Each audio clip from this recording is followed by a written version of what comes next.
राज्यात पहिल्यांदा महिला उपमुख्यमंत्री होईल असं विजय वडेट्टीवार यांनी म्हटलंय। दोन्ही राष्ट्रवादींना एकत्र आलं पाहिजे असं वक्तव्यही त्यांनी केलंय। सुनेत्रा पवार उपमुख्यमंत्री झाल्या तर आनंदच, अशी प्रतिक्रिया सुद्धा वडेट्टीवारांनी दिली आहे। जर उपमुख्यमंत्री होतील तर तो पक्षाचा आणि त्यांनी राष्ट्रवादी अजितदादा गटांचा निर्णय आहे।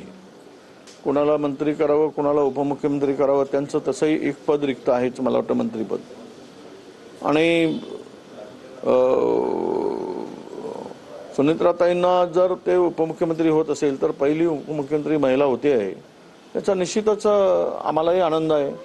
सर्व एका महिलांना प्रथमतः पहिल्यांदा ही संधी उपमुख्यमंत्री पदाची मिळते आहे, नक्कीच एक चांगली गोष्ट होईल असं मला वाटतं। तो त्यांचा अंतर्गत प्रश्न आहे, राष्ट्रवादींनी एकत्र यावं न यावं।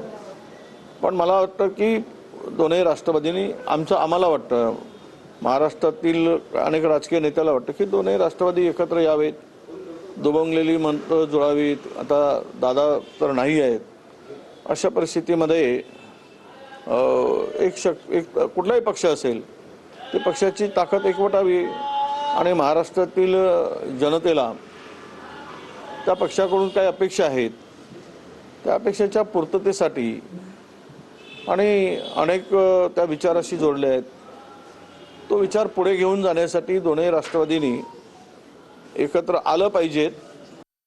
या विषयावरती आता बोलणं हे अमानुष आहे। जर कोणी हा विषय काढला असेल तर ते माणुसकी शून्य लोक आहेत।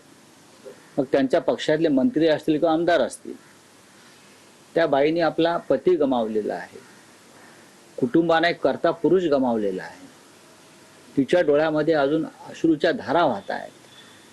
अशा वेळेला तुम्ही कोणी नेतृत्व करावं ह्याच्यावरती आता पत्ते आणि डाव खेळत असाल तर ते अमानुष आहे। म्हणजे त्याच्यावरती मी बोलणार